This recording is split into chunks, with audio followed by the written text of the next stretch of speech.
Mission à l'œil FR. Ouais. Alors, merci à tous pour votre présence ce matin et merci à Maître Didier Martin, avocat associé au sein du cabinet Brodin-Pratt et praticien reconnu aussi, du monde du droit des sociétés. Pour évoquer ce sujet de la responsabilité des sociétés et de leurs dirigeants en matière sociale et environnementale, et en particulier à la lumière d'évolutions récentes apportées liées aux modifications apportées aux articles 1833 et 1835 du Code civil. Mais quand on mentionne ces deux articles fondamentaux, des évolutions récentes marquantes, mais qui cachent en fait d'autres évolutions plus larges. Alors, Didier Martin était le président d'un groupe de travail du Haut Comité juridique de place, un groupe de travail regroupant des avocats, des universitaires, des juristes d'entreprise aussi, de l'industrie, des services de la finance, des administrations, puisqu'il y avait la chancellerie et le trésor, et le régulateur, l'AMF, et puis des magistrats à la Cour de cassation. Et je crois que parmi les personnes auditionnées, il y avait aussi un panel assez large d'universitaires, d'associations professionnelles, comme la FEP, Sherpa, des conseils, agences de notation, juristes, la secrétaire générale du point de contact national français à l'OCDE aussi, qui est une fonction que je découvre, pour laquelle vous pourrez peut-être nous dire un mot, Maître Martin. En tout cas, donc un groupe large pour réfléchir à un sujet large, celui de cette responsabilité des sociétés et leurs dirigeants. Et en fait, le rapport d'ailleurs est presque un peu plus qu'un rapport, puisqu'il y a une analyse sur l'étendue et l'extension de la responsabilité des sociétés et leurs dirigeants, mais il y a aussi deux annexes intéressantes. D'abord, une analyse du professeur Poraccia de Paris 1 sur la notion d'intérêt social en jurisprudence, qui est une notion au cœur du rapport, et puis une analyse issue de votre cabinet, Maître Martin, sur le contentieux climatique et les problématiques relatives à l'établissement de liens de causalité dans une sorte d'anticipation de ce qui pourrait se passer en France à la lumière des actions climatiques qui se développent dans de nombreux États et notamment aux États-Unis. Alors donc le sujet ce matin, c'est la responsabilité des entreprises et de leurs dirigeants en matière environnementale et sociale. On ne va pas parler de tous les sujets de responsabilité, bien entendu, et ceci au titre d'obligations qui étaient volontaires à l'origine et aussi d'obligations législatives et réglementaires de plus en plus nombreuses, avec d'ailleurs des questions de superposition et peut-être de cohérence entre qui sont parfois dénoncées par certaines associations.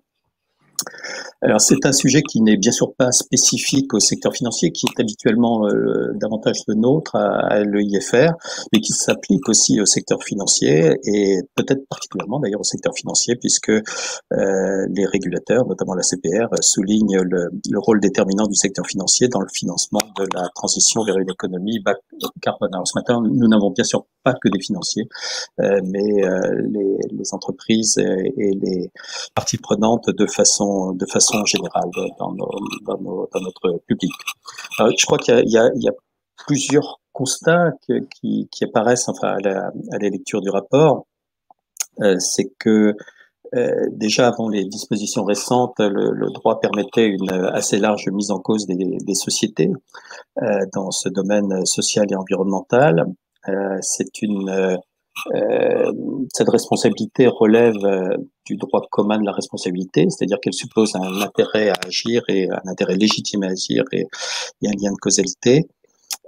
Mais on constate quand même un élargissement des bases de responsabilité et notamment au travers de ces deux modifications introduites par la loi Pacte, cette modification sur l'article 1833 du Code civil qui dit que la société est gérée dans son intérêt social en prenant en considération les enjeux sociaux et environnementaux de son activité, et l'article 1835 qui précise que les statuts peuvent indiquer une raison d'être, poursuit cette même tonalité. Et c'est repris d'ailleurs dans le droit repris et précisé dans le droit spécial des sociétés anonymes. Alors, on a donc un mouvement qui va vers davantage d'engagement en matière sociale et environnementale. Ce sont des engagements choisis ou des engagements imposés. Il est clair en tout cas que ce sont des engagements qui sont en résonance avec les attentes actuelles de la société. Alors ce matin, le sujet n'est pas seulement et peut-être pas principalement un débat sur l'intérêt social, qui n'a d'ailleurs pas de, enfin on va en parler, qui n'avait d'ailleurs pas de vraie définition juridique ou même jurisprudentielle, mais quelque part sur cette notion de prise en compte de l'intérêt des tiers parmi les responsabilités des dirigeants et des sociétés. Ce qu'on cherche à voir dans ce rapport et ce qu'on va discuter ce matin, ce sont les conséquences pratiques pour les dirigeants et les entreprises et en indiquant bien sûr c'est la jurisprudence quelque part qui va faire, qui va donner la tonalité progressivement. Le rôle du juge va être central et en tout cas les dirigeants des sociétés devront être très informés sur cette matière et probablement très formés. Voilà quelques mots pour situer le propos de maître Didier Martin ce matin que je remercie encore une fois. Nous avons donc on avait prévu 1 heure et demie pour cette matinale. C'est un format que l'on a prévu un petit peu large pour qu'il y ait largement place à des questions. Il n'y a aucun souci si on termine un petit peu plus tôt. On a la flexibilité en tout cas jusqu'à 10 heures pour cette conférence. Les questions, on les prendra plutôt à la fin. Vous pouvez les prendre, les mettre par chat, par écrit dans notre système. Et voilà, donc à vous, Maître Martin, vous remercie encore pour votre présentation de ce matin. Merci, bien écoutez, très heureux d'être avec vous ce matin, même si c'est en visio et non pas en présentiel. Comme vous l'avez rappelé, la raison pour laquelle ce rapport a eu lieu a été souhaitée par le Haut Comité et que la loi Pacte ayant modifié de façon assez symbolique des articles du Code civil, eh bien, cette loi a fait couler beaucoup d'encre pour savoir si cette modification pouvait être considérée comme dangereuse, opportune. Alors, cette loi, elle a été précédée par un rapport, le rapport dit Nota-Sénard, et qui préconisait une évolution du droit, et notamment donc ces modifications du Code civil et par voie de conséquence aussi du Code de commerce. Alors, je commencerai par une observation de puriste, mais qui a son sens et qui permet d'éclairer le débat assez théorique auquel nous avons eu droit. Il est vrai que le rapport Nota-Sénard confond assez régulièrement entreprises et sociétés. D'ailleurs, l'objet de ce rapport n'était pas fait pour de faire du droit des sociétés, mais de voir comment les entreprises ou sociétés françaises pourraient évoluer. Alors, juste un point pour ceux qui ne sont pas juristes strictement entendus. Une entreprise, c'est un ensemble de moyens humains et matériels pour une activité économique, alors qu'une société, ça a pour objet d'organiser, de structurer une activité ou un patrimoine. Ce qui veut dire qu'une entreprise peut très bien être exploitée en dehors de toute forme sociétaire, c'est le cas de l'entreprise individuelle, et une société n'exploite pas nécessairement une entreprise, comme c'est le cas d'une SCI qui peut gérer un patrimoine. Et c'est vrai que l'article 1833 pour une société correspondant à une SCI familiale et qui gère un patrimoine, cela semble un peu curieux. Pour autant, est-ce que ce texte était malvenu et devait être proscrit? Je laisse ceux qui sont pour, ceux qui sont contre de continuer le débat. Je ne pense pas que ça soit un sujet majeur. Maintenant, ce rapport, il est, bien entendu, comme tout le monde le sait, dans le sillage de ce que l'on appelle la RSE, la responsabilité sociale et sociétale des entreprises. Ce mouvement existe depuis maintenant fort longtemps, créé aux États-Unis. Et la question aujourd'hui est de savoir si cette évolution au fur et à mesure du temps n'est pas qu'une évolution du paraître plutôt que de l'être. Pourquoi on peut se poser la question? Eh bien parce que certains ont rappelé que depuis maintenant assez longtemps, des associations d'entreprises ont préconisé cette vision long terme. Il y a notamment pour le Business Roundtable qui a fait une déclaration le 19 août 2019 dont on a beaucoup parlé, représentant 180 grands patrons américains, faisant état de la nécessité de la préservation des intérêts des stakeholders. Et Jean-Philippe Robé a écrit un article dans Le Monde l'année dernière où il rappelait que en 1981, bien, le Business Roundtable avait déjà fait une déclaration qui était pratiquement au mot près ce qui a été dit. Et donc, du coup, on peut se poser la question de savoir si ces déclarations sont dans l'air du temps, sont pour donner un gage aux clients, à l'environnement des sociétés. On peut penser d'ailleurs que même après l'évolution de la loi, ce qui sera probablement le plus déterminant pour les entreprises, ce sont leur réputation et les réactions que l'on peut avoir, notamment au sein des réseaux sociaux, dans le cas où la réputation de l'entreprise serait entachée en matière de RSE par pollution, déforestation. Et on commence maintenant à connaître un certain nombre d'exemples dans le monde, mais qui ne concernent pas que les sociétés américaines, mais bien évidemment des sociétés dans le monde entier, et bien sûr donc des sociétés européennes. Alors, si l'on regarde maintenant la réaction des tribunaux français, on se rend compte que depuis maintenant un certain nombre d'années, les juges ont pris conscience de cette évolution et je cite au début de mon rapport une décision de la Cour d'appel de 2013 qui illustre bien la pratique d'un certain nombre de fonds qui essayent de faire pression auprès de la gouvernance de grandes entreprises pour qu'il y ait la prise en considération des enjeux sociaux et sociétaux, pour reprendre la formule actuelle de la loi, mais qui effectivement était déjà peu ou prou l'objet de l'action d'un certain nombre d'associations. Et donc il est intéressant de voir que des décisions constatant cette pratique, des décisions judiciaires, datent maintenant d'un peu moins de 10 ans. Donc on voit bien que ce débat, il a déjà commencé, certes de façon limitée, mais déjà commencé devant les tribunaux. Alors, il y a un élément qui a fait couler pas mal d'encre au-delà de la modification de l'article 1833, c'est l'article 1835 sur la raison d'être. On pourrait se dire que la raison d'être d'une société, eh bien, c'est celle qui est définie à l'article 1832 du Code civil, qui précise que les associés constituent une société pour partager le bénéfice ou profiter d'une économie qui pourrait en résulter. Donc, on pourrait donc tout à fait considérer que ce 1835 serait superflu.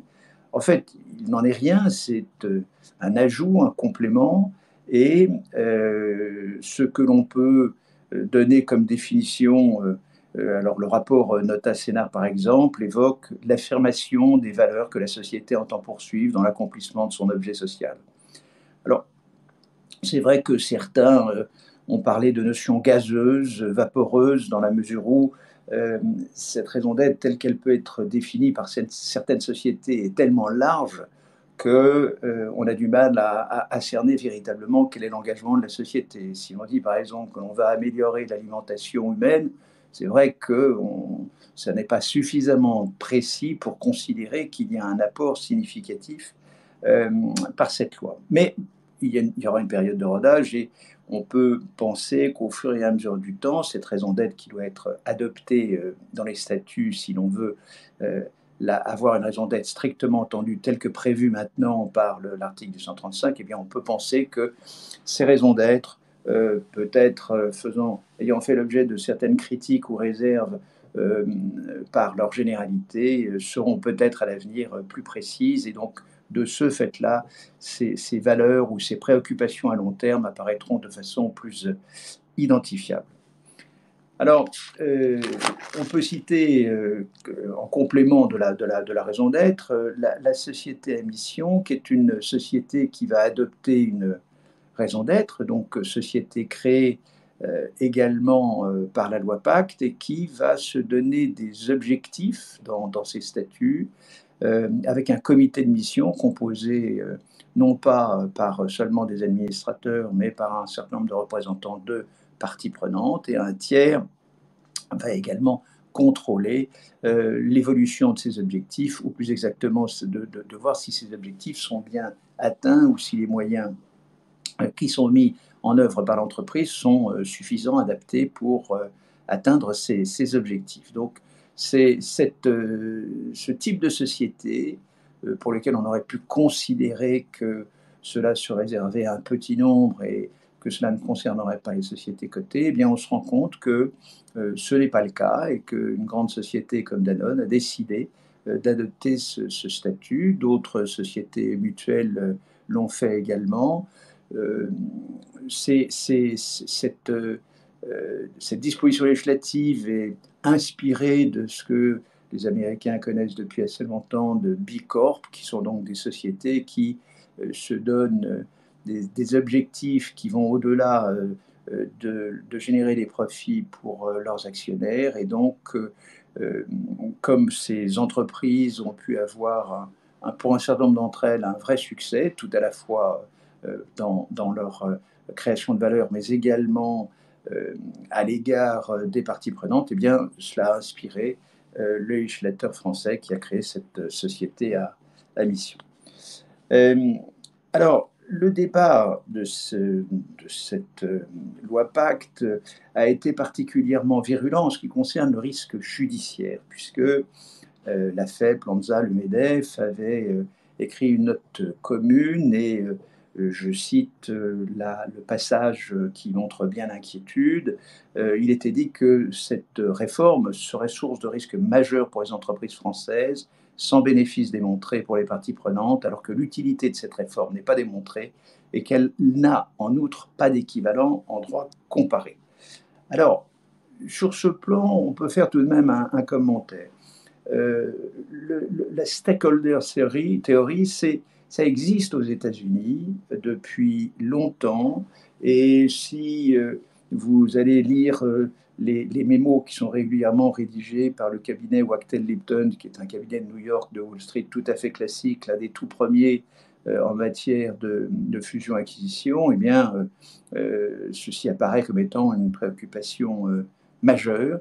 Et donc, on ne peut pas dire que le stakeholder, enfin que cette préoccupation manifestée à l'égard de la loi Pacte serait sans précédent. Donc, cela existe. Et d'ailleurs, les États-Unis étant un État fédéral, il y a bon nombre d'États aux États-Unis qui intègrent des formules assez comparables pour la prise en considération, donc toujours des parties prenantes. Et d'ailleurs, la raison d'être qui a été un petit peu moqué quant à sa formulation et où certains se demandaient ce dont on voulait parler. Là aussi, cette notion existe en droit communautaire dans des directives depuis un certain nombre d'années. Si on regarde le droit britannique, le Companies Act, c'est exactement ce qui est prévu aujourd'hui par la loi, de façon d'ailleurs un peu plus illustrative, comme les anglo-saxons le font plus volontiers, avec toute une série de tirets et d'explicitation de la prise en considération. Donc on voit que nous ne sommes pas les seuls, loin de là, et puis il y en aura d'autres qui probablement peuvent suivre également. Quant au risque judiciaire, eh bien, c'est l'objet de ce rapport. Peut-on considérer que cette loi apporte quelque chose de radicalement nouveau qui met en péril, en risque particulier les entreprises? Alors, pour faire le point sur cette question, le rapport est divisé envisage simplement l'état du droit positif avant la loi Pacte pour savoir quel était le risque des entreprises en matière de RSE.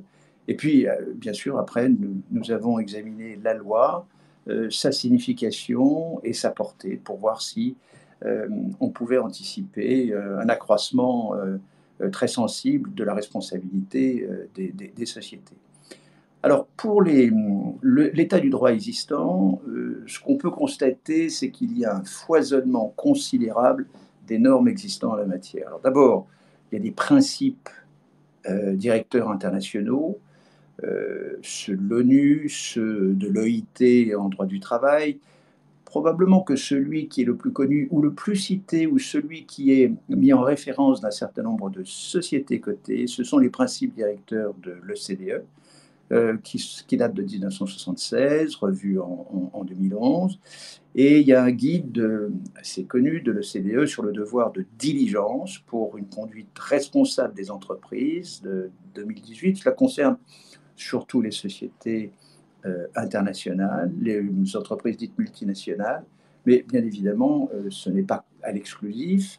Et donc, selon ces principes, les entreprises doivent exercer une diligence raisonnable, fondée sur les risques, par exemple, en intégrant cette dimension dans leur système de gestion des risques afin d'identifier, de prévenir ou d'atténuer les incidences négatives réelles ou potentielles et rendre compte de la manière dont elles répondent à de telles incidences. Donc, ce sont des termes ou une description que l'on pense maintenant, enfin, à laquelle on pense assez souvent, y compris en droit français, où cette même idée est déclinée. Donc, principes directeurs internationaux, plus particulièrement ceux de l'OCDE, normes internationales comme la norme ISO 26.0, qui a été élaborée en 2010, et puis en matière climatique, nous avons maintenant l'accord de Paris, et une task force a été créée sur le climat et qui émet également des recommandations. Donc voilà, un premier point de nombreuses normes internationales. Après, il y a les normes européennes. Alors cela concerne principalement la directive de 2014 relative à la publication des informations, à la suite de laquelle le droit français a été complété pour intégrer l'ensemble des déclarations qui étaient prévues dans cette dite directive. Maintenant, les normes françaises complémentaires, alors là, il y en a de nombreuses également. Le droit français a commencé, avant bien d'autres, dès 2001 avec la loi NRE, à intégrer ces déclarations obligatoires. Et donc, lorsque la directive de 2014 que je citais a dû entrer en vigueur et que le droit français est adapté, il était tout de même pour l'essentiel déjà bien prêt et c'était déjà pratiqué par les sociétés soumises à ces obligations de déclaration, essentiellement d'ailleurs les sociétés cotées dépassant un certain seuil, notamment pour certaines obligations. Donc, en France, de nombreuses lois, NRE, Grenelle, la transparence en matière de rémunération des dirigeants, lutte contre les discriminations, politique de diversité, j'en passais des meilleurs. Et donc, du coup, on ne peut pas dire que les entreprises ne puissent pas savoir ce qui leur est imposé. Je dirais que c'est plutôt l'inverse. Il y a un empilement de déclarations, d'obligations légales, et cela fait partie d'ailleurs des demandes des entreprises que de voir un peu de clarté, ou plus exactement que d'essayer de faire une distinction entre ce qui relève de l'obligation légale, comme ça peut être par exemple le devoir de vigilance ou la lutte contre la corruption, de simples déclarations pour dire ce que l'entreprise fait dans tel ou tel domaine, de déclarations qui doivent être faites au regard de la réglementation. Donc il y a cette distinction qui devrait probablement être faite de façon plus claire. Et puis, c'est ajouté avec le temps des initiatives d'entreprises qui ont pris des référentiels variables, qui fait que le lecteur peut s'y perdre un peu, puisqu'il y a à la fois les déclarations de performance extra-financière qui sont obligatoires pour les entreprises cotées, et puis par ailleurs d'autres initiatives avec d'autres référentiels de mesures de performance RSE, qui fait que c'est vrai que nous sommes aujourd'hui dans une période où il faudra eh bien faire le tri et avoir une lisibilité plus grande. D'ailleurs, c'est ce qui est souhaité par l'AMF, qui, à l'occasion de consultations publiques, enfin consultation de la Commission, s'est exprimé sur ce sujet. Alors, vous avez évoqué tout à l'heure le point de contact Point de contact, qui est une plateforme de médiation créée par les principes en exécution des principes directeurs de l'OCDE. Et ces principes directeurs, donc, qui concernent les multinationales, ont vocation à pouvoir être invoqués par des parties prenantes à l'égard d'entreprises qui ont des activités à l'étranger par les personnes concernées dans le pays dans lequel la société a son siège social. Donc je prends l'exemple de la France, c'est la Direction générale du Trésor qui gère cette plateforme de négociation, et elle a permis de régler un certain nombre de difficultés qui étaient nées à l'étranger, où des entreprises pouvaient avoir installé des centres de production dans des zones dans lesquelles les populations locales avaient pu être transférées dans des zones limitrophes, et où des solutions ont dû être trouvées pour savoir comment compenser cette occupation du terrain. Et donc, eh bien, le point de contact a permis de trouver des solutions sur ce type de différends. Les ONG sont un peu sceptiques, estimant que, de façon générale, ces points de contact sont plutôt protecteurs des intérêts économiques nationaux et par là même des entreprises. Il me semble que les décisions qui ont été prises et qui ont fait l'objet de commentaires montrent que eh bien, ces points de contact peuvent tout à fait servir et permettre la protection de ces intérêts locaux. Alors, maintenant, si l'on en vient à la mise en cause de responsabilité, donc avant loi Pacte, mais qui peut continuer, la loi Pacte n'a pas interdit la possibilité de mettre en œuvre la responsabilité sur ses fondements, eh bien, il y a tout d'abord la faute, la cause générale de responsabilité civile. La spécificité du droit français par rapport à d'autres droits, comme le droit allemand, par exemple, c'est qu'il n'y a pas de définition juridique de la faute. Et donc, c'est la jurisprudence, ce sont les juges qui, au fur et à mesure du temps, ont constaté l'existence de ces fautes. C'est un pouvoir souverain d'appréciation des juges, sous contrôle de la Cour de cassation qui contrôle la qualification. Mais enfin, les juges de première instance ont un rôle déterminant. Alors, cela veut dire que quand on lit les grands traités de responsabilité civile, on peut avoir des affirmations reflétant le droit positif, comme l'observation de toutes les dispositions légales et réglementaires ne suffit pas à mettre l'auteur d'un dommage à l'abri d'une action en responsabilité civile, et en se reconnaissant la possibilité de sanctionner comme fautifs tous les comportements qui, bien que non incriminés par un texte particulier, paraissent contraires à ce que certains auteurs ont appelé la norme fondamentale de comportement et d'autres la norme générale de civilité. Donc cela veut dire que déjà, avec ce constat, il pourrait y avoir des actions en responsabilité concernant les entreprises sans même que le moindre texte ait été modifié. Pour autant, on voit bien que la jurisprudence n'est pas foisonnante en la matière, et que même si ce principe existe, eh bien, il n'y a pas eu pour autant une exposition, un risque majeur des entreprises en raison de ce pouvoir des juges quant à la caractérisation de la faute. Alors, si l'on passe maintenant à la responsabilité sur le fondement des déclarations et engagements, eh bien, dans un premier temps, ces déclarations ont été sur la forme du comply or explain. Donc, si vous faites, tant mieux. Si vous ne faites pas, tant pis. Il suffit de le dire. Maintenant, au fur et à mesure du temps, comme je l'ai évoqué avec toutes les normes qui existent, eh bien, c'est plutôt d'expliciter ce qui se fait plutôt que de dire bah, je peux ne pas faire. Donc, c'est qu'est-ce que vous faites plutôt que est-ce que vous faites ou vous ne faites pas. Alors, ces déclarations sont source de responsabilités potentielles, et clairement, on le voit à l'étranger, où il y a eu un certain nombre d'actions judiciaires.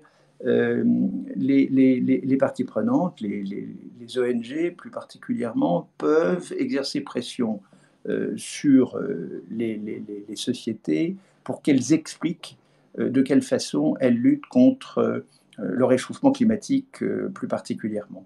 Et donc la CPR, dans son rapport de 2019, citait l'exemple d'une banque australienne qui avait fait l'objet de poursuites par des actionnaires qui lui reprochaient d'avoir violé le droit des sociétés australiennes en ne divulguant pas les risques commerciaux liés au changement climatique.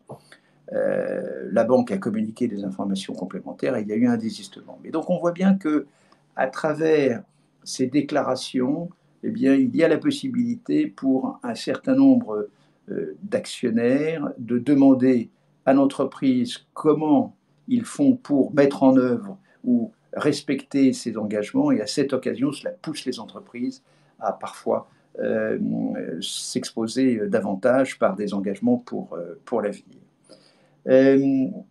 Ces deuxième cas de figure pour ces informations communiquées au marché et leurs sanctions, il pourrait y avoir des actions, il pourrait y avoir des sanctions AMF. Le Code monétaire et financier prévoit que tout manquement de nature à porter atteinte à la protection des investisseurs peut faire l'objet de sanctions et on peut estimer que des actionnaires ou des fonds RSE qui constateraient des pratiques de l'entreprise qui seraient en violation de ces déclarations porteraient atteinte à la protection des investisseurs et de ceux qui indirectement ont investi sur la foi d'engagements RSE qui s'avéraient erronés. Pour les engagements pris volontairement par les entreprises, eh bien, contrairement à ce qu'on pourrait penser, ce n'est pas parce qu'on va au-delà de la loi et qu'il y a, disons, des indications de ce que la société souhaiterait faire. Eh bien, il y a un fondement, enfin, différents fondements juridiques permettent de mettre en cause la responsabilité des entreprises. L'engagement unilatéral, par exemple, est un des cas de figure. Je ne vais pas les énumérer tous parce que sinon ce serait trop long, mais des règles internes à la société peuvent même être invoquées par des actionnaires ou des tiers pour caractériser la faute dans la mesure où elle n'aurait pas été respectée.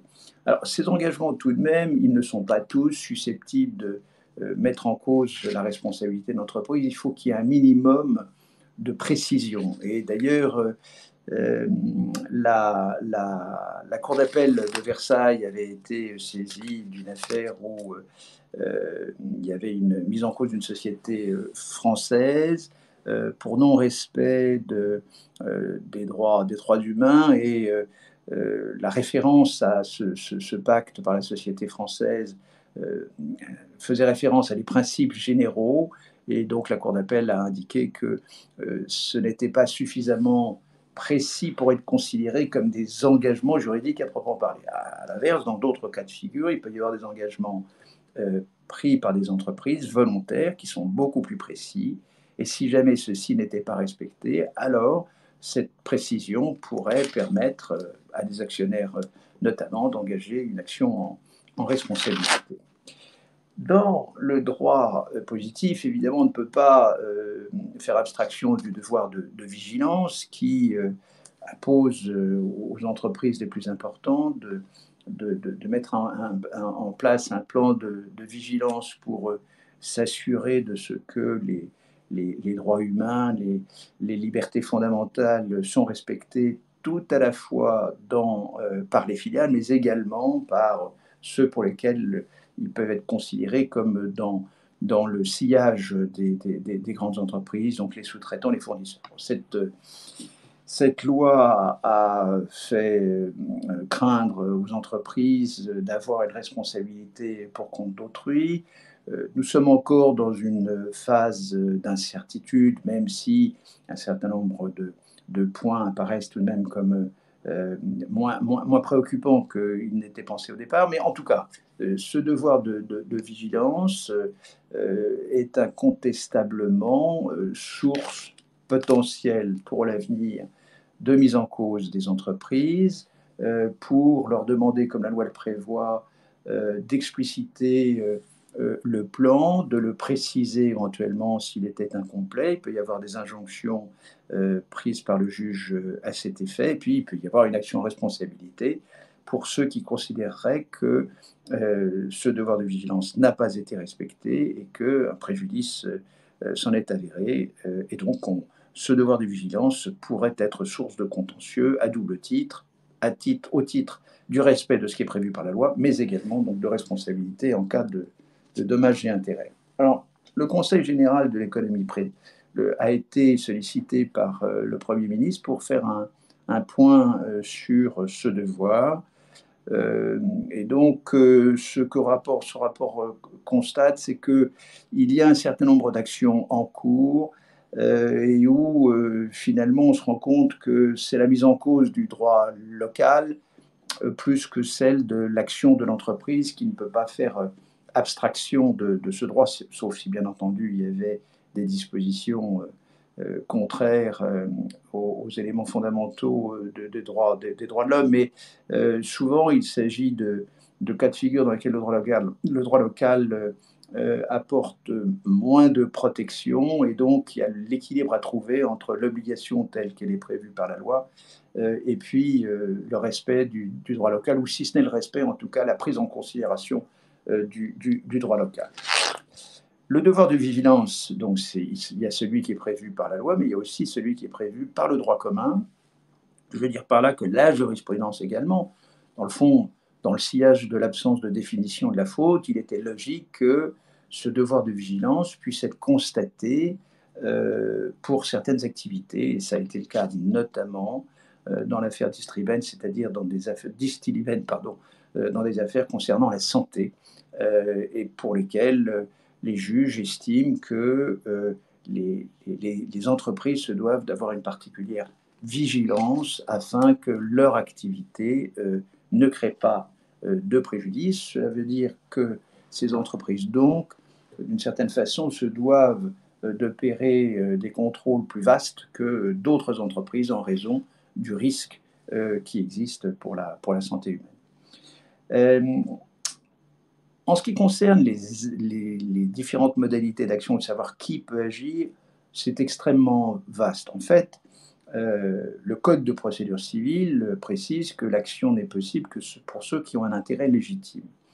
Alors, dans certains cas de figure, la loi réserve spécifiquement l'action à telle ou telle personne, mais dans un cas comme celui-là de responsabilité civile, je dirais générale, ceux qui subissent un préjudice ont un intérêt légitime. Après, il ne suffit pas d'avoir un préjudice pour que une société soit condamnée. Il faut qu'il y ait une faute, bien sûr, et un lien de causalité qui puisse être établi entre le dommage et la faute. Mais en ce qui concerne donc la responsabilité, la recevabilité, elle sera très large. Les associations de défense d'intérêt collectif peuvent maintenant agir dans la mesure où l'action correspond à leur objet social. En revanche, les actions, les class actions n'existent pas aujourd'hui en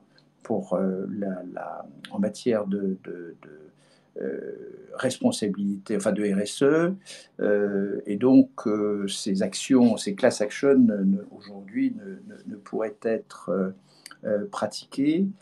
Et donc, alors le point sur le préjudice, il est vrai que en France, nous avons une jurisprudence assez restrictive pour l'indemnisation des actionnaires, puisque la Cour de cassation, dans un arrêt de 2010, a estimé qu'un actionnaire qui se plaint d'avoir eu une mauvaise information ne peut se prévaloir que la perte de chance d'avoir mieux investi. Et du coup, le montant des indemnités pour lesquelles il y a eu condamnation est assez limité. Assez souvent, vous avez 10 euros par titre, enfin évidemment tout dépend de la valeur des actions, mais c'est plutôt de l'ordre du symbolique que de la réalité de la réparation du préjudice subi. Ce qui fait que nous n'avons pas un grand nombre d'actions en la matière, et d'ailleurs la plupart des actions sont des actions contre les sociétés qui ont déposé le bilan ou qui ont eu de graves difficultés économiques ou financières. Donc cette jurisprudence est critiquable en ce que on peut parfaitement imaginer des cas de figure dans lesquels il n'y a pas de difficulté pour établir le lien de causalité entre la communication et un préjudice subi.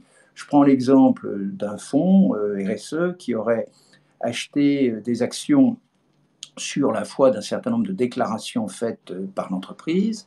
On voit très clairement le prix auquel ceci est acheté et on voit très bien, ça peut être une note interne du réseau bancaire, par exemple, faisant état de ces déclarations ou de cette évolution pour l'entreprise. Et puis, si jamais, par malheur, ces déclarations s'avéraient erronées et que donc, de ce fait, le fonds ne puisse plus conserver ses actions parce que il pourrait y avoir une note dégradée de l'entreprise en question et que le prix de vente est inférieur à celui du prix d'achat, eh bien, on a le triptyque classique, le préjudice qui est la différence entre le prix d'achat et le prix de vente, le lien de causalité qui est directement lié au fait que l'achat a été fondé sur les déclarations et la vente également, et la faute, le fait que ces déclarations soient erronées, voire mensongères. Eh bien, même dans cette hypothèse, aujourd'hui, la jurisprudence n'indemniserait qu'une perte de chance et cette jurisprudence singularise un petit peu le droit français par rapport aux droits étrangers. Dernier point en ce qui concerne l'état du droit positif, aujourd'hui, on peut estimer que même si les sociétés doivent être considérées comme autonomes, avec une personnalité morale distincte, et donc par là même, il n'y a pas de principe de la responsabilité du groupe à l'égard des tiers. Chaque société se doit d'assumer sa responsabilité. Eh bien, il n'en reste pas moins qu'en matière de RSE, compte tenu de toutes les normes qui s'imposent, on voit bien qu'elles concernent non pas ces normes, la société faîtière du groupe, mais l'ensemble du groupe, sinon cela n'aurait pas de sens. Évidemment, le devoir de vigilance, c'est très clair, mais bien d'autres obligations n'ont de sens que dans la mesure où elles concernent l'ensemble du groupe. Et donc, cela présuppose que la société mère prenne les mesures nécessaires pour informer, contrôler que ces obligations sont bien respectées. Donc, s'il y avait des cas de figure dans lesquels des filiales ne respectaient pas ces contraintes et qu'il y avait préjudice, eh bien, on pourrait avoir des responsabilités solidaires tout à la fois de la filiale, mais également de la maison mère. Ce qui veut dire d'ailleurs qu'on peut penser que des actions pourraient être portées devant les tribunaux français pour des dommages subis à l'étranger. C'est clair pour le devoir de vigilance parce que la loi le prévoit, mais c'est tout aussi vrai probablement dans un certain nombre de cas de figure où ce défaut de contrôle pourrait être invoqué par ceux qui auraient subi un préjudice pour l'activité du groupe à l'étranger avec une filiale ou par la faute commise par la filiale. Alors, la loi Pacte, maintenant, eh bien, comme ceci a été évoqué tout à l'heure, elle fait référence à l'intérêt social, donc la société doit être gérée conformément à son intérêt social, mais curieusement, cet intérêt social, il n'est pas défini. Il n'est pas défini dans la loi, il n'est pas vraiment à proprement parler défini dans la jurisprudence. Et la note du professeur Poracchia, qui est en annexe du rapport, illustre bien ce point en donnant les différentes hypothèses dans lesquelles le juge va fonder ses décisions en cas de violation de l'intérêt social. Et on ne peut pas constater à travers cette jurisprudence qu'il y aurait un socle commun, une définition qui serait bien claire. Alors, finalement, celle qui aujourd'hui peut être considérée comme toujours d'actualité et assez bien rédigée, c'est celle que l'on trouve dans le rapport Viennot de 1995 et qui avait défini l'intérêt social comme l'intérêt supérieur de la personne morale elle-même, c'est-à-dire de l'entreprise considérée comme un agent économique autonome, poursuivant des fins propres, distinctes notamment de celles de ses actionnaires, de ses salariés, de ses créanciers dont le fisc, de ses fournisseurs et de ses clients, mais qui correspond à leur intérêt général commun qui est d'assurer la prospérité et la continuité de l'entreprise. Et on voit bien à travers cette définition que l'intérêt social, ce n'est évidemment pas l'intérêt que des seuls associés, c'est l'intérêt de l'ensemble des parties prenantes, de ceux qui sont en relation avec l'entreprise pour sa survie à long terme, pour sa prospérité à long terme. bien évidemment, dans sa prospérité à long terme, il faut qu'il y ait création de valeur, et en premier lieu, pour que l'entreprise puisse survivre, c'est bien évidemment l'objectif numéro un. Mais la création de valeur n'est absolument pas à l'exclusif de la prise en considération de ses intérêts. Alors, le texte de loi mérite comment un examen un peu attentif parce que le texte a été modifié et la première partie, c'est la société doit être gérée conformément en conformité avec son intérêt social et, euh, et en prenant en considération les enjeux sociaux et sociétaux. Et le texte initial était que la société doit être gérée conformément à son intérêt social et en prenant en considération les enjeux sociaux et sociétaux. Alors, la différence de rédaction est subtile, mais loin d'être négligeable. Dans le premier cas de figure, lorsque c'est l'intérêt social et la prise en considération des enjeux sociaux et sociétaux, ça veut dire que l'intérêt social est d'abord le premier élément à prendre en considération au sens de l'intérêt de l'entreprise. Si on veut donner un sens, si on ne veut pas dire que les enjeux sociaux et sociétaux sont déjà dans la première cas de figure, parce que sinon, évidemment, on tourne en rond. Donc, il y a l'intérêt social au sens large, puisqu'on intègre pour l'intérêt long terme l'ensemble de l'intérêt des parties prenantes, mais tout de même, avant tout, en mode majeur, l'intérêt de l'entreprise avec ce que cela peut comporter de création de valeur. Et après, si c'est et en prenant en considération, cela veut dire que dans un deuxième temps, on prend en considération ces enjeux pour savoir de quelle façon on les préserve. Et le cas échéant, on peut même penser que ces enjeux peuvent valoriser l'entreprise et donc être particulièrement pris en considération. Mais en tout cas, cela veut dire qu'il y a l'intérêt propre de l'entreprise et en mode mineur, on va tout de même examiner s'il y a affectation de l'intérêt de ces tiers. En supprimant le et en prenant en considération, les auteurs de cet amendement ont souhaité que ces enjeux sociaux, sociétaux soient considérés comme faisant partie intégrante de l'intérêt social et que dans le fond, il n'y ait pas de mode mineur et mode majeur, mais que lorsque une décision doit être prise par l'entreprise, eh bien, du même poids serait l'intérêt propre de l'entreprise et puis la prise en considération des intérêts des tiers au regard du rôle majeur que les entreprises peuvent avoir dans la défense des intérêts sociétaux et environnementaux. Et d'ailleurs, on peut citer ce qui est mentionné dans le rapport, des déclarations de Bernard Arnault, qui n'est pas considéré comme le président d'une entreprise sociale et solidaire. Eh bien, il est le premier à dire, pour tous ces enjeux, cela viendra des entreprises qui sont plus performantes que les États. Et donc, eh bien, ces enjeux, il va falloir que les entreprises les prennent en considération. Et c'est ce qui est déjà fait depuis un certain nombre d'années.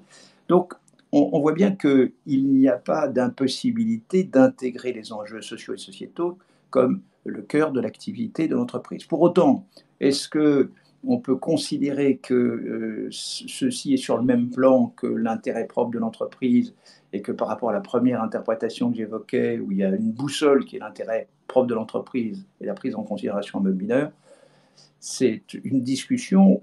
Quoi qu'il en soit, quel que soit l'intérêt de ce débat un peu académique, on se rend compte que dans la réalité, de quoi va-t-il s'agir? Eh bien, de savoir si, pour le juge, de savoir si cette prise en considération a bien été faite et de façon suffisamment sérieuse et de façon suffisamment raisonnable. Et je ne pense pas que le juge se préoccupe du point de savoir si c'est mode binaire, mode majeur, mais en revanche, il vérifiera en cas d'action judiciaire si les modalités de cette prise en considération sont suffisamment étayées, suffisamment sérieuses pour que même si ces enjeux avaient subi d'une certaine façon un préjudice, on ne puisse faire reproche à l'entreprise de les avoir pris en considération sérieusement. Donc, certes, débat sur la portée de cette disposition, mais en matière de responsabilité, on ne peut pas dire que ça soit ce qui va être déterminant pour savoir ce qu'il en est. Alors, petit commentaire, le juge n'a pas le pouvoir de remettre en cause de telles décisions. La loi a d'ailleurs expressément prévu, avec un amendement spécifique, que si jamais il y avait violation de l'article du 133, cela ne voulait pas dire pour autant qu'il pourrait y avoir nullité de cette décision, et le juge, par sa jurisprudence, montre très clairement qu'il ne s'immisce pas dans l'opportunité de la gestion, il ne va pas substituer les organes dirigeants, il n'intervient que pour, une fois de plus, apprécier leurs responsabilités, mais non pas apprécier l'opportunité de la décision. Alors, je suis au point de savoir si cette obligation était contraignante ou pas. Il y a eu un faux débat au Parlement, dont nous sommes assez habitués maintenant. Je veux dire par là qu'il y a des prises de position juridiques un peu rapides, sans que véritablement ceux qui interviennent aient fait préalablement une analyse juridique, je dirais, convenable. Et donc, nous avons eu droit à une discussion sur le point de savoir si cette obligation était une obligation de moyens ou une obligation de résultat. En d'autres termes, est-ce que les intérêts, les enjeux sociaux et sociétaux devaient être préservés quoi qu'il arrive, ou est-ce qu'il n'y avait simplement qu'à mettre les moyens nécessaires pour permettre cette préservation? Ce type d'analyse, il est possible en droit contractuel. Et l'obligation de moyens, l'obligation de résultat, ce sont des termes, des notions qui ont été développées par la jurisprudence en responsabilité contractuelle. Ça n'a rien à voir avec ce que la loi prévoit. La loi prévoit la prise en considération. Ben, évidemment, c'est obligatoire. Cette prise en considération, parce qu'elle est prévue par la loi, elle s'impose aux entreprises. Donc, la question n'est pas de savoir si elle s'applique plus ou moins. Elle s'applique. Voilà. Après, la responsabilité de savoir, comme je le disais préalablement, de savoir si les moyens mis en œuvre par l'entreprise ont permis d'avoir une appréciation raisonnable pour prendre la décision, pour se donner le plus de chances de prendre une bonne décision, même si, une fois de plus, il peut y avoir des décisions qui affectent les intérêts des parties prenantes. Et nous pouvons d'ailleurs avoir, dans beaucoup de cas de figure, des intérêts qui se télescopent. Il va bien falloir que l'entreprise choisisse, mais avec des dommages, entre guillemets, pour tel ou tel intérêt. Prenons l'exemple d'une entreprise avec des centres de production qui participent au réchauffement climatique. Bon, pas de façon trop majeure, puisque sinon le choix peut être fait facilement si jamais il y avait un risque trop important à cet égard. Mais si ce n'est simplement que par rapport à la moyenne, la question peut se poser de savoir si elle doit fermer ses centres et en créer d'autres différents. Et donc on voit bien que les intérêts qui se télescopent, ce sont les intérêts de l'environnement pour éviter le réchauffement, mais d'un autre côté ce télescope avec l'intérêt des salariés pour lesquels il peut y avoir licenciement dans un tel cas de figure. Donc on ne peut pas dire que l'intérêt de l'entreprise propre soit nécessairement contraire à ces enjeux. Ces enjeux eux-mêmes peuvent faire l'objet d'intérêts contradictoires, et ça sera aux organes de gestion de faire le choix de suivre un processus qui permette de prendre la bonne décision à cet égard. Donc, obligation qui s'impose pour la prise en considération, c'est clair.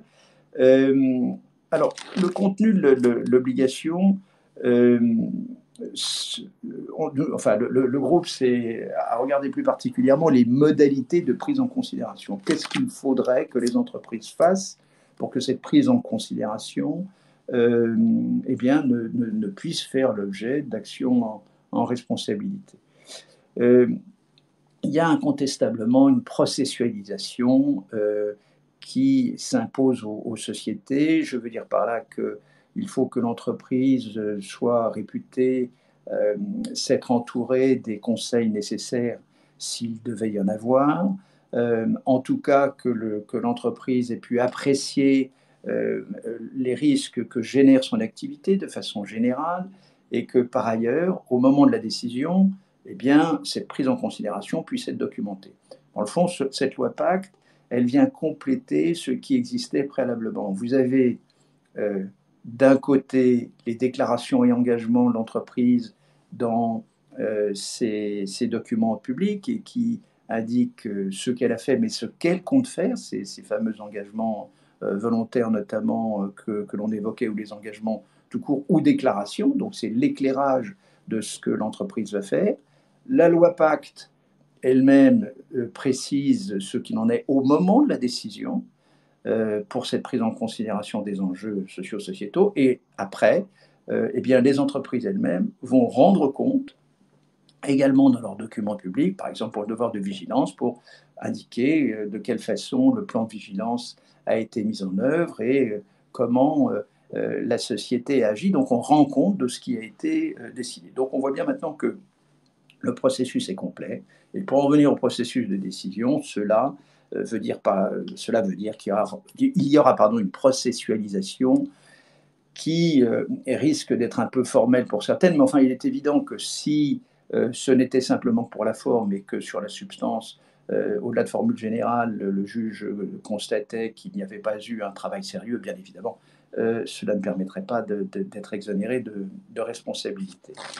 Dans le fond, ce que l'on constate, c'est que pour les sociétés cotées, ce processus, il existe déjà. On a déjà des comités de risque, de conformité, enfin, depuis de nombreuses années maintenant, enfin en tout cas un certain nombre d'années, les sociétés procèdent à ces analyses et documentent leurs décisions à cet égard. Ce qui est vrai, c'est que ceci était plutôt pris jusqu'à maintenant sous l'angle du risque pour l'entreprise, risque de responsabilité, alors qu'il s'agit là de savoir comment on a pris en considération pour tenter d'éviter d'affecter les intérêts, les enjeux sociaux et sociétaux. Donc, il s'agit de ce que l'entreprise se doit de mettre en œuvre. Ce n'est plus uniquement une question de risque, c'est de savoir comment l'entreprise s'organise pour prendre les meilleures décisions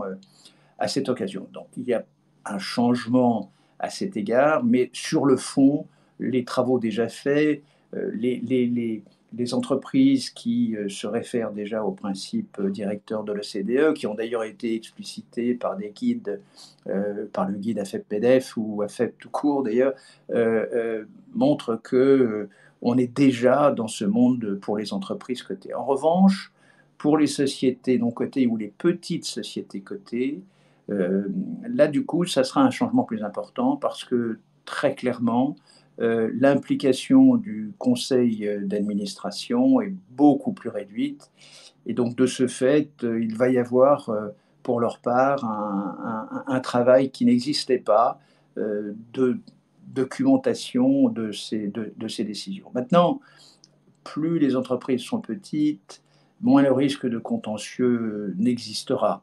Le droit positif actuel comporte tellement de normes que ceux qui veulent agir contre l'entreprise ont déjà largement ce qu'il faut pour engager leurs responsabilités. En revanche, les ONG pourront vouloir, je cite les ONG, il n'y a pas que, mais enfin on pense à elles naturellement, pourront vouloir à la fois dans leurs actions judiciaires avoir un effet médiatique, mais également pourront souhaiter que, à l'occasion d'actions pour lesquelles elles ne se font pas beaucoup d'illusions quant à leurs chances de succès, le débat juridique puisse être un peu structuré par ces décisions, qui, bien que ne condamnant pas l'entreprise, pourrait, en fonction des circonstances, faire un certain nombre de constats qui permettent à une jurisprudence de se faire en creux, mais qui tout de même permettent d'éclairer ce que veulent dire ces obligations nouvelles de la loi Pacte. Donc, plutôt des actions symboliques que des actions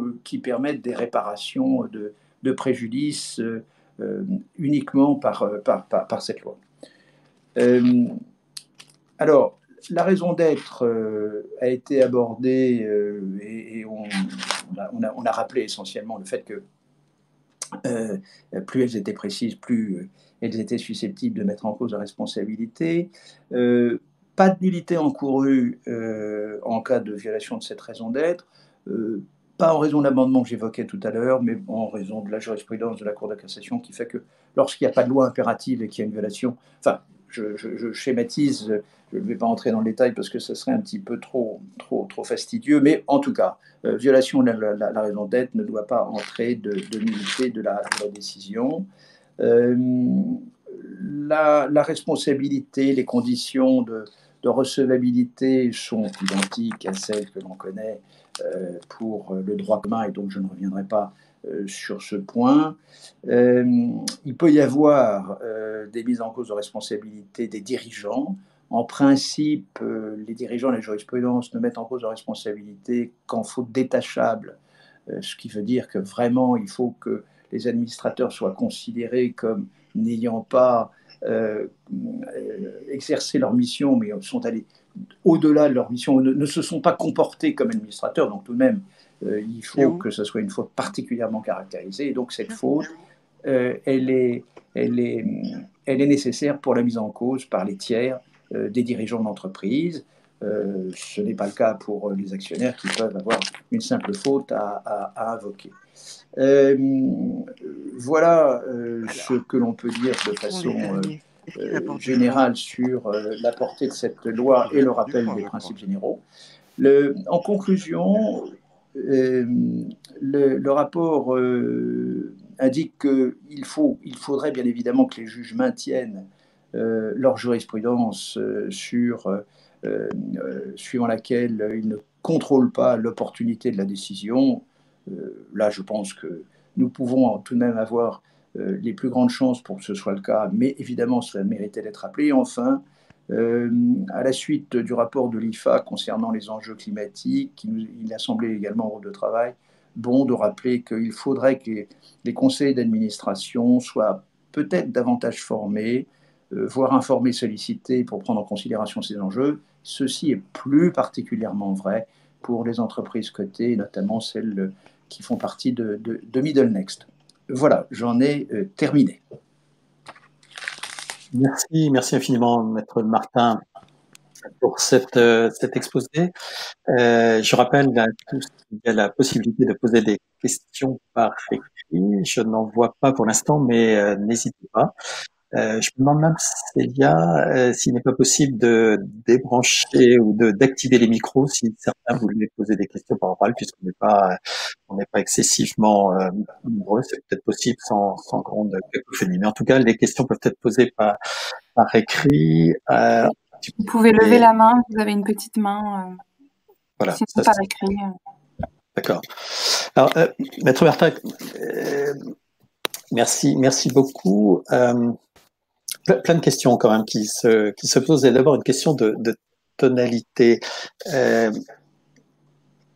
y a à la fois un foisonnement d'obligations qui s'imposent aux entreprises, soit qu'elles l'ont décidé elles-mêmes, soit que ce soit imposé par la loi ou par des règlements. En même temps, vous dites, il n'y a pas beaucoup de jurisprudence aujourd'hui, et même sans ces nouveaux textes, il y avait de multiples occasions de rechercher la responsabilité des sociétés précédemment.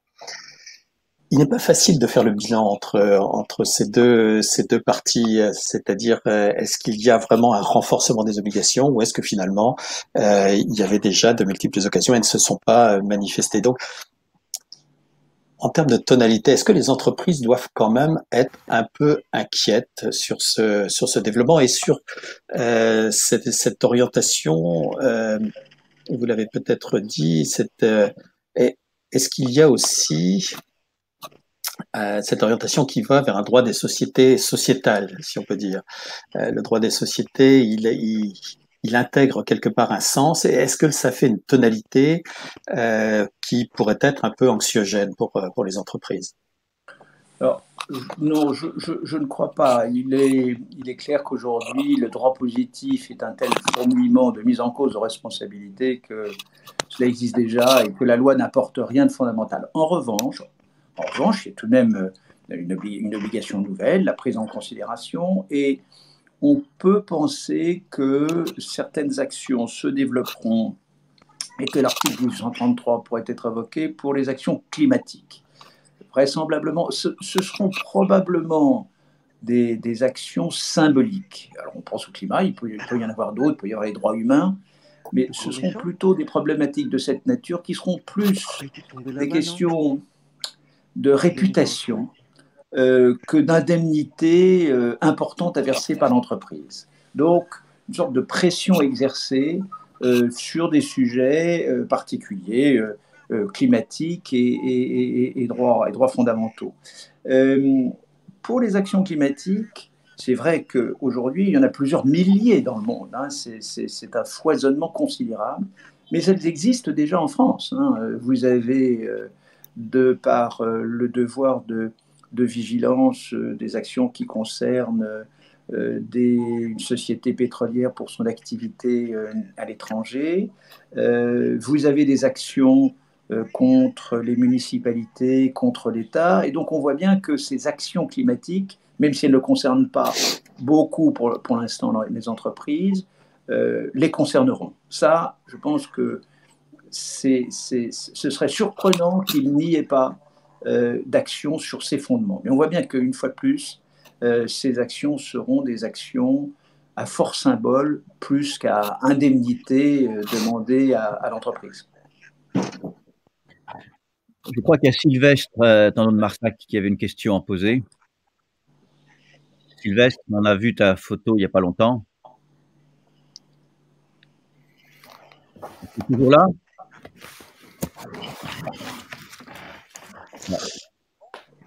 Bon, sinon, je note qu'il y a une question de Zora Boumedel. Célia, tu peux lui donner la main? Non, c'est toi, c'est Sylvestre. Non, oui, il n'y a pas d'autres questions. Non. D'accord, je voyais pourtant un petit mot là-dessus. Non, c'était Sylvestre Tandon de Marsac. Ah, d'accord. Il a peut-être déconnecté. Maître Martin, Là, il y a une rébellion. Maître Martin, c'était pas le sujet, mais on n'a rien dit de la responsabilité pénale des dirigeants. C'est un autre sujet, c'est une autre thématique, ou est-ce qu'il y a un continuum quand même vers au-delà de la responsabilité civile? Est-ce qu'il y a là aussi un renforcement je dirais pas des règles du jeu, mais de la pression? Alors, il pourrait y avoir, mais bon, je dis, c'est vraiment très au conditionnel, l'utilisation de la voie pénale contre les administrateurs, puisque j'évoquais tout à l'heure le fait que les tiers se doivent de prouver la faute détachable à l'encontre des administrateurs.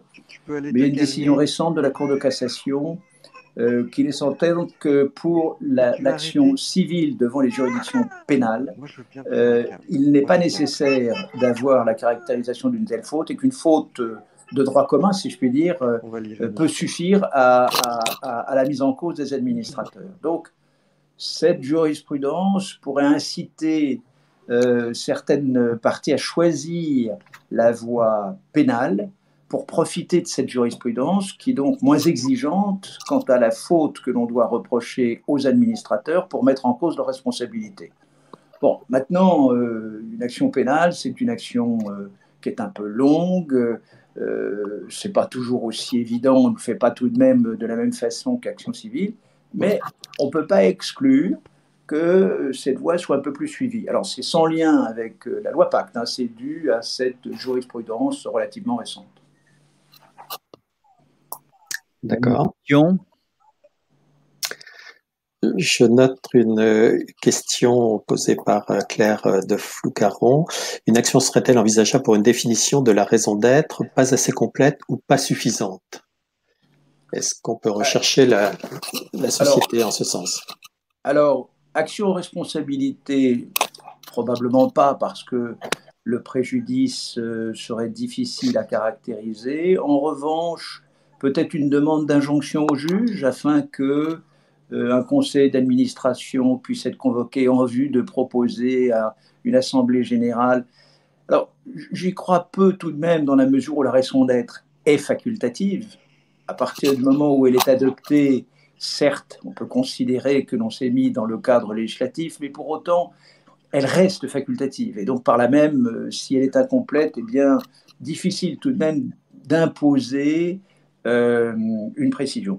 En revanche, on peut penser que L'AMF, par exemple, à l'occasion de ses rapports annuels, pourra faire un certain nombre d'observations pour éclairer le fait que certaines raisons d'être apparaissent comme, pour reprendre l'expression de certains, vaporeuses, gazeuses, et que on peut tout de même faire mieux pour que ça caractérise un engagement tout de même suffisamment significatif d'entreprise. Donc, je crois plus volontiers à un accompagnement par les autorités de marché qu'à une action judiciaire sur ce point. D'accord. Est-ce que vous pensez... Ah oui, pardon, une question ici. Je ne sais pas si vous la voyez, Maître Martin, la question. Non. Alors, est-ce qu'il serait possible d'approfondir la possibilité d'une ONG d'emporter gain de cause devant le juge si elle décide de mettre en cause la responsabilité d'un dirigeant ou de la société? Par ailleurs, est-ce que toutes les ONG pourraient être partie prenante des actions contre la société sur le fondement du manquement à la raison d'être? Alors, il faut tout de même que pour les ONG, il y a un lien avec leur objet. C'est-à-dire que si c'est une ONG pour la protection de l'environnement, elle ne pourra pas se saisir de sujets qui sont sans lien avec l'environnement. Alors, c'est interprété de façon large, mais enfin, c'est tout de même un premier point. Les ONG ne sont pas là pour l'intérêt général. Le juge ne peut pas considérer que parce que l'on est ONG ou association, on est censé représenter l'intérêt général. Donc, il faut tout de même qu'il y ait bien sûr un lien avec l'objet de cette entité. Après, en ce qui concerne la mise en cause des administrateurs, ça n'est pas impossible, mais je pense que les actions seront plutôt à l'encontre des entreprises, parce que les administrateurs changent, ça personnalise, alors ça peut être là pour faire pression, mais je crois que le symbole, il est plutôt recherché dans la mise en cause de l'entreprise. Et donc, en termes de probabilité, c'est là où on aurait probablement la décision. Maintenant, oui, des actionnaires peuvent engager, ou des ONG ayant deux actions de l'entreprise peuvent engager une responsabilité, une action en responsabilité contre les administrateurs. Maintenant, si une ONG initie une action contre le réchauffement climatique et la mise en cause de l'entreprise sur ce sujet, il y a, pour reprendre cet exemple, une difficulté tout de même très grande dans le lien de causalité. Si un pétrolier était poursuivi pour le fait que son action participe au réchauffement climatique et qu'il ne prend pas suffisamment de mesures pour le réduire, il y a tout de même le réchauffement climatique. On peut considérer que ce dommage peut être caractérisé, donc par là même l'ONG aurait franchi ce premier pas. Mais après, il y a deux éléments. Est-ce qu'aujourd'hui il y a faute? Bon, ça dépend de ce qui serait reproché à l'entreprise. Admettons que ce défaut de diligence suffisante soit une faute, reste tout de même un élément fondamental qui est le lien de causalité. Le réchauffement climatique, il est créé par bien des facteurs, et comment justifier de ce que cette entreprise peut avoir sa responsabilité engagée. Dans le fond, on peut dire, mais même si cette entreprise n'était pas là, n'avait pas d'activité, le réchauffement climatique, il serait là. Et donc, établir ce lien de causalité suffisant entre la faute et le dommage n'est pas évident. On peut considérer tout de même aujourd'hui que pour ces actions, ce sera un obstacle un peu sérieux. Et d'ailleurs, la CPR, dans son rapport de 2019 sur les entreprises financières et les risques climatiques, le dit également, en disant, bon, aujourd'hui, sur cette question de lien de causalité, sur le court, le moyen terme, on peut penser que ça sera tout de même un obstacle difficile. Mais bon, les choses peuvent évoluer. Il y a maintenant des calculs qui sont faits pour savoir ce que telle et telle entreprise a comme participation au réchauffement climatique. Enfin, il peut y avoir tout de même une évolution, mais a priori, sur le court, moyen terme, ce serait limité. Une question également qui commence d'abord par un remerciement sur le rapport qui est lu avec beaucoup d'intérêt et qui dit ensuite, à ma connaissance, la commission des sanctions de l'AMF ne sanctionne guère les sociétés cotées sur la qualité de l'information extra-financière. L'amélioration des critères de mesure d'impact favorisera-t-elle un meilleur encadrement des pratiques? Alors oui, effectivement, aujourd'hui, alors pardon, petite précision d'ailleurs, ce rapport va être publié sur le site du Haut Comité à partir du 7 au 8 juillet.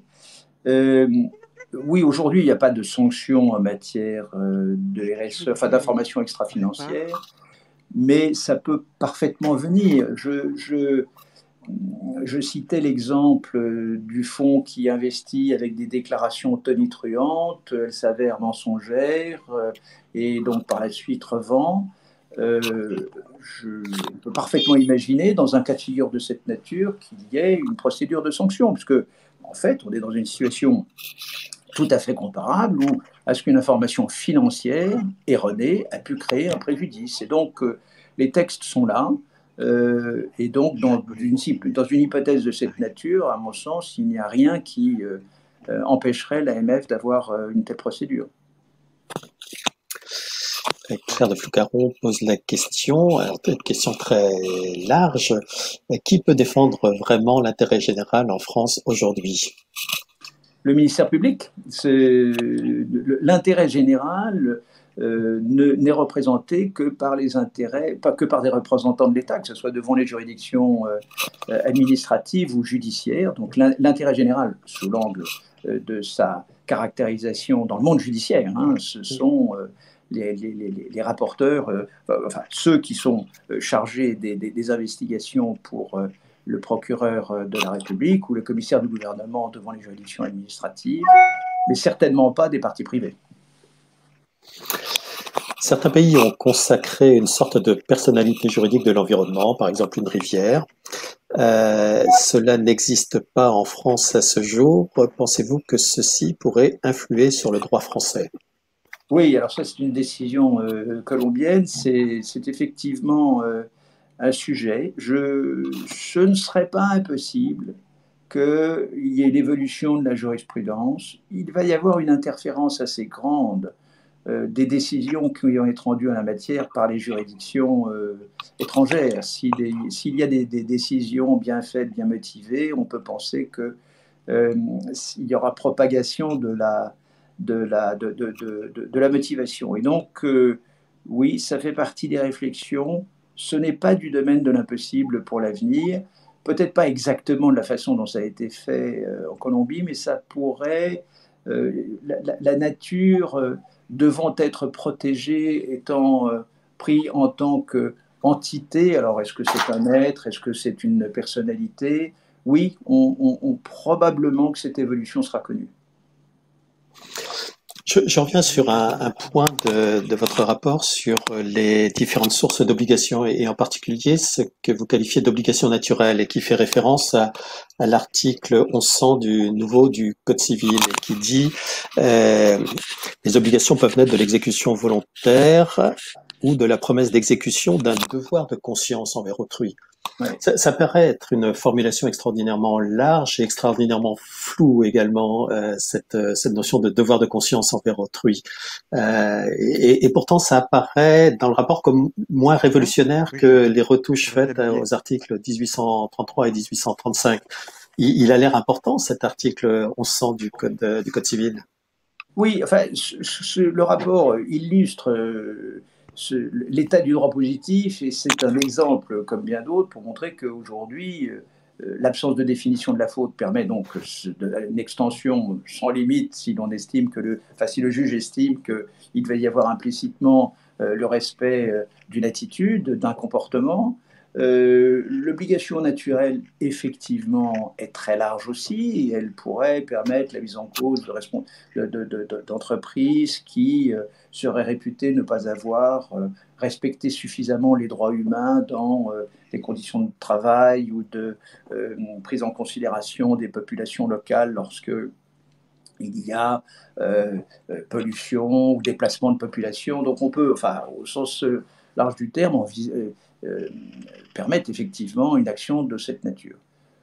Pour autant, il n'y a pas eu d'action aujourd'hui. Cet article, il existe depuis la réforme du Code civil, mais dans le passé, il y avait aussi déjà des jurisprudences qui permettaient de le faire. Mais les actions judiciaires, elles sont menées généralement pour deux raisons. Soit pour obtenir des dommages et intérêts. Mais la France, de ce point de vue-là, n'est pas un pays qui fait grande crainte à l'égard des entreprises. Les dommages et intérêts prononcés contre les entreprises dans ce type d'action sont très faibles. Et, enfin, nous ne sommes pas un pays qui est craint d'une quelconque façon à cet égard. Ou alors, elles le sont pour des raisons symboliques, médiatiques. Et je crois que on sera plutôt, en principe, sauf circonstances particulières, dans ce type d'action médiatique, symbolique. Alors avec juste une réserve qui est le cas de l'ERICA, lorsqu'il y a, ou SNF pour Toulouse, lorsqu'il y a, ou en matière de pollution, lorsqu'il y a eu dans le passé des dommages considérables, les juges vont parfois chercher la poche profonde ou vont aller chercher les responsabilités dans des cas qui n'étaient pas très clairs et pour lesquels finalement on ne l'anticipait pas. Dans l'affaire Erika, c'est l'affaire dans laquelle on a pris en considération des documents internes qui n'étaient pas communiqués aux tiers et qui donc n'étaient pas d'engagement, mais qui ont été considérés comme susceptibles de mettre en cause la responsabilité. Donc, je dirais que dans ces cas de figure particuliers, il peut y avoir des fondements qui tout d'un coup émergent qui n'étaient pas évidents préalablement. Alors, est-ce qu'il y aura des actions où il y aura un préjudice considérable et où le 1833 pourrait être invoqué? C'est pas impossible, mais c'est du domaine de l'exceptionnel. Vous avez rappelé qu'il n'existe pas aujourd'hui de class action possible en France en matière de RSE. On peut imaginer une évolution à court terme sur ce domaine? Peut-être. Il pourrait y avoir éventuellement des évolutions communautaires. De toute façon, le régime français n'a pas permis un grand développement des actions de cette nature. Vous avez déjà cette fameuse distinction entre l'opt-in et l'opt-out que les Américains connaissent depuis longtemps. Nous avons choisi le système de l'opt-in, c'est-à-dire que seuls ceux qui se sont manifestés sont présents dans la procédure et non pas ceux qui sont dans la même situation qui pourraient être censés représenter. Et puis le régime procédural de ces actions aujourd'hui est tel que ça les limite tout de même très sensiblement. Donc, oui, il pourrait y avoir peut-être une initiative communautaire sur cette question. Pour autant, tant que nous aurons un régime tel qu'il est aujourd'hui, ça les limitera considérablement. Est-ce que finalement, vous voyez poindre chez les avocats une forme de practice nouvelle qui serait liée à la responsabilité des sociétés et de leurs dirigeants sur cette matière RSE? Alors, ce qui est sûr, c'est qu'on peut lire toutes les semaines un nombre d'articles. C'est très foisonnant. Il y a vraiment beaucoup d'investissements théoriques et le nombre d'articles également dans la presse, c'est considérable. Bon. Pour autant, y a-t-il une nouvelle pratique RSE? Je ne sais pas trop. Parce que c'est une matière très diverse, la RSE. Je crois qu'il y a des universitaires qui, sur ce plan-là, ont investi la matière depuis assez longtemps, qui ont été assez, comment dirais-je, assez importants dans les réflexions parce que ne restant pas juste à l'étude des choses, mais ayant fait des analyses en profondeur. Je crois que ceux qui ont permis d'avoir des évolutions véritables dans ces réflexions, en dehors des entreprises bien évidemment, ce sont plutôt des universitaires. Ok, merci.